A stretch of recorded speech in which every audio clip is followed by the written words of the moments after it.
বৃন্দাবনকে মনে হয় একটি স্থান যার আধার অনুপরমাণু,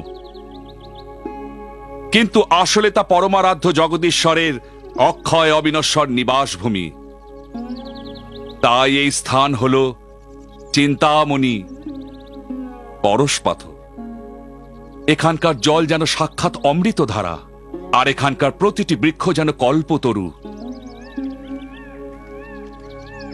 তোমরা এতক্ষণ কোথায় ছিলে? আমরা পরিক্রমা করছিলাম। আসলে স্থানীয় মন্দিরগুলিতে গিয়ে বিগ্রহ দর্শন করে আসতে একটু দেরি হলো। বিগ্রহ দর্শনে গিয়েছিলে? তোমাদের দীক্ষাগুরুর কাছে ভাগবতম শোনা, তার কোনো অর্থই তাহলে তোমাদের কাছে নেই। নিছক সময় নষ্ট।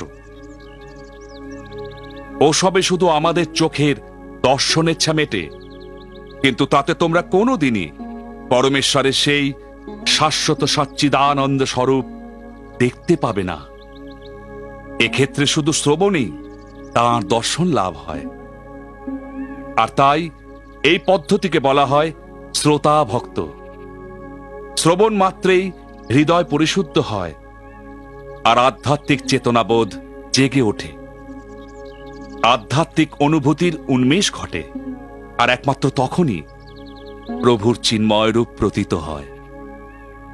এই শাশ্বত উপলব্ধি পার্থিব অনুভূতি দিয়ে ধরাছোঁয়া যায় না।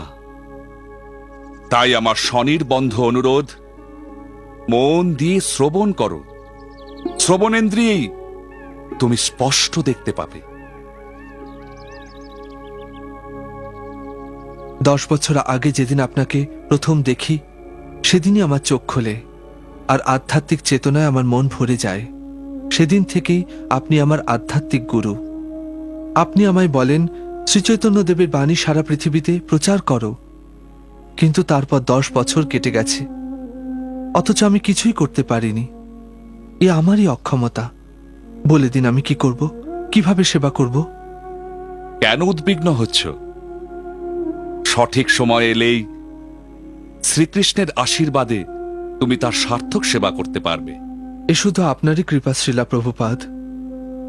সেই জন্যই আমি যৎসামান্য কিছু করতে পেরেছি। শ্রীচৈতন্য মহাপ্রভুর সংকীর্তন অভিযান সারা বিশ্বে ব্যাপৃত, প্রতিটি নগরে ও গ্রামে। এই লক্ষ্য পূরণের ব্রত নিয়ে নিজেকে উৎসর্গ করো। শ্রীচৈতন্য মহাপ্রভুর আশীর্বাদই হবে তোমার সহায়।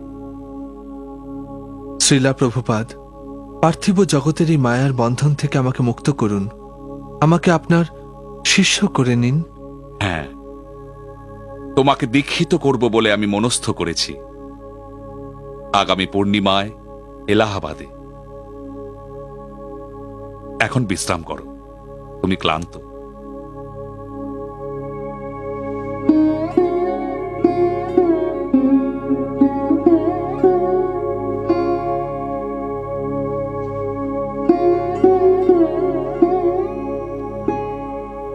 অগন্তি তারার কি প্রয়োজন? চাঁদ একাই তো যথেষ্ট।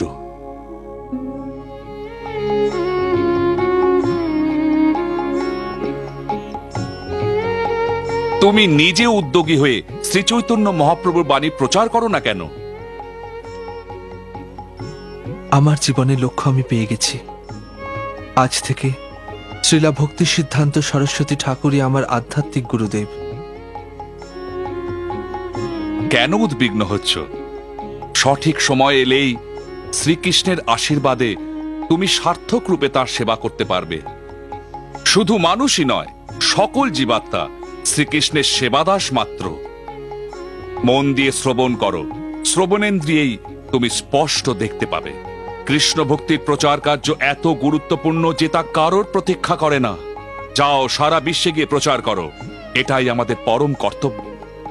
ওকে তো আমি চিনি। তোমাকে দেখে খুশি হলাম অভয়। আমায় ডাকছিলে? হ্যাঁ, জানো রাধা, শ্রীলা প্রভুপাদ আমায় দীক্ষা দেবেন স্থির করেছেন। সত্যি? এ তো ভালো কথা। এই দিনটার জন্য তুমি কবে থেকে অপেক্ষা করছো?